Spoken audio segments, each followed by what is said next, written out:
যেই মেয়েরা দেখবেন স্বামীকে ছাড়া কিচ্ছু বুঝে না, এই মেয়েদের জীবনেই স্বামীর অবহেলা জুটে অনেক ক্ষেত্রে।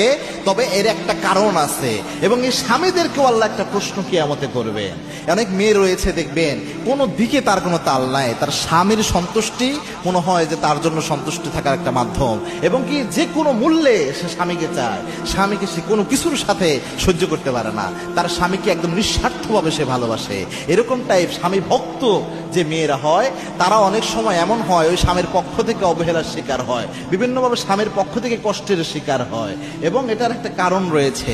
আল্লাহ রাব্বুল আলামিন যখন কোনো বান্দাকে ভালোবাসেন, কোনো বান্দাকে আল্লাহ রাব্বুল আলামিন পরীক্ষা ছাড়া তাকে সফলতা দেয় না। আল্লাহ রাব্বুল আলামিন নিজে জানিয়েছেন, আহাসিবান নাসু আন ইউতরাকু আন ইয়াকুলু আমান্না ওয়া হুম লা ইফতানুন। তোমরা কি ধারণা করেছো নাকি বলবা আমরা ঈমান এনেছি আর আমি আল্লাহ তোমার কোনো পরীক্ষা নিব না? অবশ্যই পরীক্ষা হয়। একটা মেয়ের পরীক্ষার ছেলের পরীক্ষার মধ্যে পার্থক্য আছে। অনেক সময় একটা মেয়েকে আল্লাহ এরকম অবহেলিত স্বামী বা স্বামীর পক্ষ থেকে অবহেলা, এটা পরীক্ষা হিসেবে দেয়। হয়তো সে অনেক ভালো কিন্তু হাজবেন্ড ভালো পড়ে না, সে অনেক ক্যারেক্টারওয়ালা একটা মেয়ে কিন্তু তার হাজবেন্ড হয় ক্যারেক্টারলেস, এটাই ভয়। এটা আল্লাহ রাব্বুল আলামিন পরীক্ষা হিসেবে দেয়। সেক্ষেত্রে ধৈর্য ধারণ করেন, আল্লাহর কাছে দোয়া করেন।